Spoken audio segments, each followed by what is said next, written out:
Welkom terug op GROOTplaas. Ons gas saam met ons vanoggend is Vaughan Koopman en hy is van Danone SA om te gesels oor suiwelboerdery en hoe die landskap besig is om te verander. Vaughan, good morning and welcome to GROOTplaas. Hello, good morning, Dupi.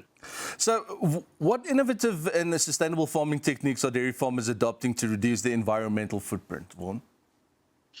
So there's quite a number of them that we're seeing happening.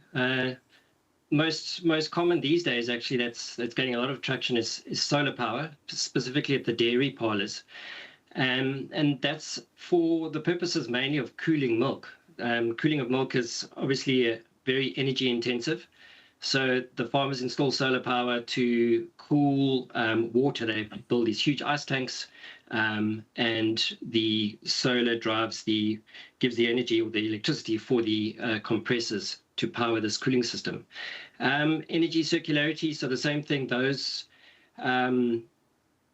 Those compressors provide heat, and the farmers tap into that for the heating of their wash water in their parlours. Things like cow monitoring, animal health.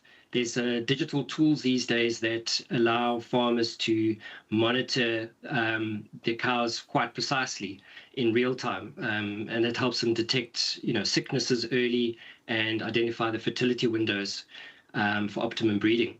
And digital tools around feed and pasture analytics, so satellite monitoring, decision support tools. There's apps these days that help farmers see information in real time. And drones. I've been on a farm recently where a farmer was applying foliar fertilizers to his pastures using a drone, as well as alien invasive weed control, so spraying herbicides onto small patches that are widely distributed. So it's a very cost-effective way of invasive alien control. So, Vaughan, how are dairy farmers actively working to preserve and protect natural resources such as soil specifically and water? So quite a number of things. I mean, I think what we often overlook is just tapping into expertise networks and specialists. So, keeping up to date with the latest developments, being part of study groups, monitoring their performance against their peers.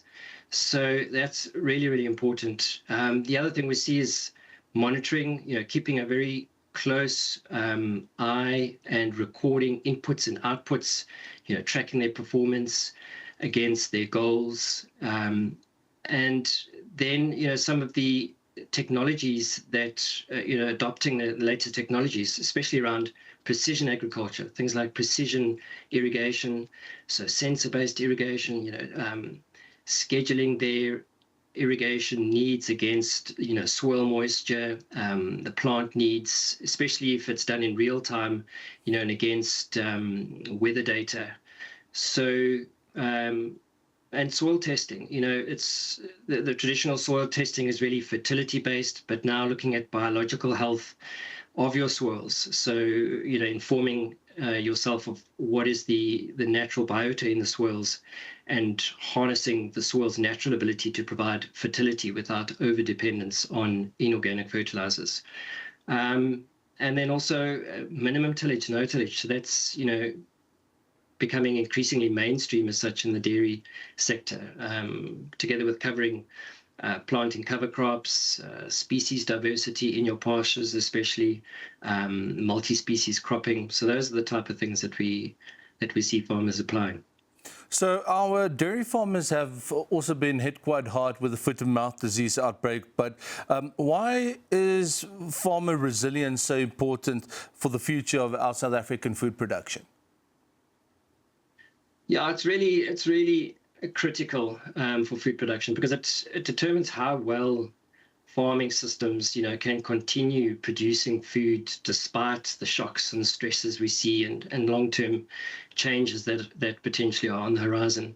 In today's contexts, as we've seen, where agriculture faces climate variability, economic pressures, disease risks, like you mentioned, resilience really directly links to farm sustainability in the long term, food security and supply stability for the consumer and for the farmer as well, in terms of a market for his product. So Vaughan, can you take us through the importance of agricultural preservation in the dairy industry and the impact that this has on production? Yeah, it's becoming increasingly important, in the dairy industry specifically, because it focuses on building resilient, productive systems, by improving soil, water, resources, biodiversity, and animal health. So the general productivity. So it's simply, it's not focusing on maximizing short-term output, but rather long-term productivity. So, this helps build drought resilience. It reduces costs, inputs, and volatility risks, enhances animal health, and also, helps meet processor and consumer market expectations. That is shifting as well around the expectations there. So, the impact short term is sometimes an initial drop in production, as you transition. There's changes in your strategy and approach. You can't continue doing the same that might have been done for the last 20 or 30 years. And this all is quite a steep learning curve, which can be, bringing a level of uncertainty. You're applying strategies or approaches that may not have been trialed or tested in your farming system. So there's I wouldn't say a level of risk, but it's a level of uncertainty there that needs to be, let's say, accepted. But overall, the positives are that it will lead to higher production efficiencies, per hectare, better input-output ratios, and overall, greater resilience in your system. Vaughan, we're going to be back with you in a second. Dis ons gas op GROOTplaas vanoggend, Vaughan Koopman, en hy is van Danone SA om te gesels oor suiwelboerdery en hoe die landskap besig is om te verander. Ons is terug net hierna. Welkom terug op GROOTplaas en ons gas saam met ons vanoggend Vaughan Koopman van Danone SA. Vaughan, now during the ad break, I was thinking, since you are with Danone SA, could you maybe speak to somebody about bringing back those cute little yogurts with the corner cups? Well, we'll work on that. I'm sure I can get somebody's ear. As long as you can speak to somebody, because we quite missed that. Now, can you give us a view of the challenges and opportunities specifically facing the milk sector? Yeah, of course, the main one in forefront of everyone's mind is the cost pressure and margin squeeze. We're seeing maize, creep up, soya prices, creep up, fertilizer costs, especially with the Iranian war currently, fuel, electricity, labor. So it's all your input costs is always an area where you've got to manage and keep an eye on things quite closely. There's the climate variability, the water risks, the drought, the heat stress that comes with that. And also a declining, farmer base. So, farms, the small guys are falling away, the bigger guys are getting bigger.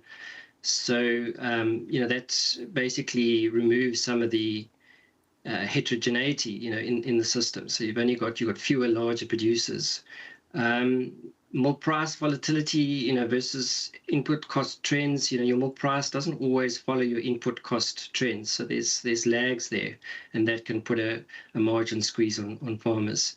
There's a lot of regulatory compliance, regulations that farmers need to comply with, food safety legislation, the animal health legislation, and then there's the biosecurity risks. I mean, we all know about the foot and mouth disease outbreak, and that's put a lot of pressure, of course, on farmers. And then more broadly, there's a shifting consumer demand. There's growing growth in plant-based alternatives. There's more demand for sustainable dairy, traceability in the supply chain, animal welfare assurance, and lastly, infrastructure and operational types of challenges. There's the electricity instability in the grid, the load shedding, logistic challenges around transport, and so forth.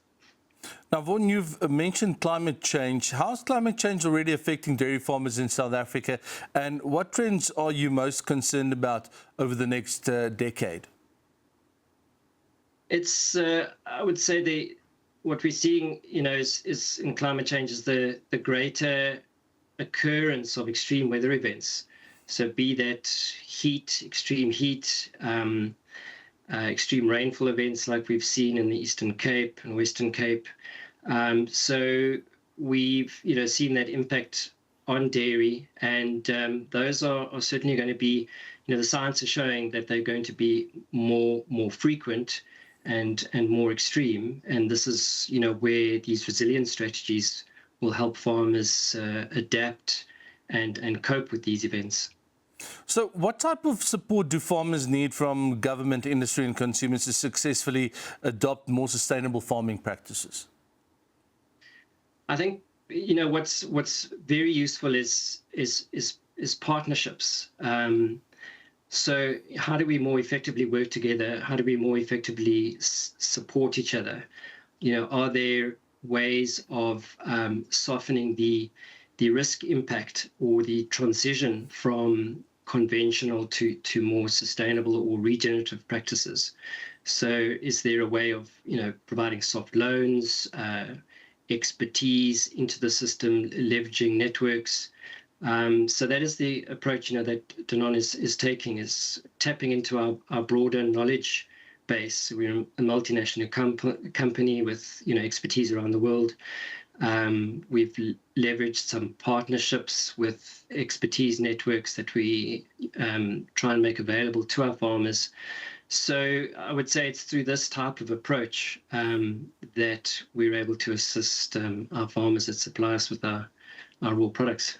Now, focusing specifically just on South Africa, with our population continuing to grow, Vaughan, what role will the dairy industry play in ensuring food security for South Africans?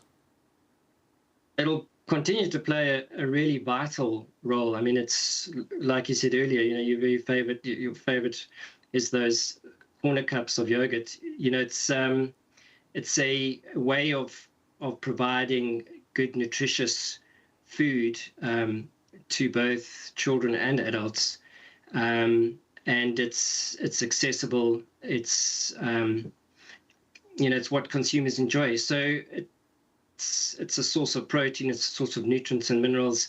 It's definitely very much part of the food in your fridge, in your cupboards that the consumers enjoy. So it's a cornerstone really of nutrition and food in society.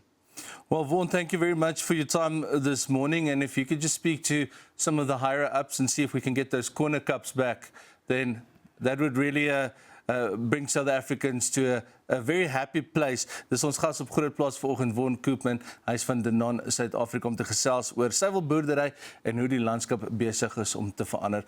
Ons hoop jy het 'n lekker oggend saam met ons gehad hier op GROOTplaas en dan maak ons môre oggend weer so.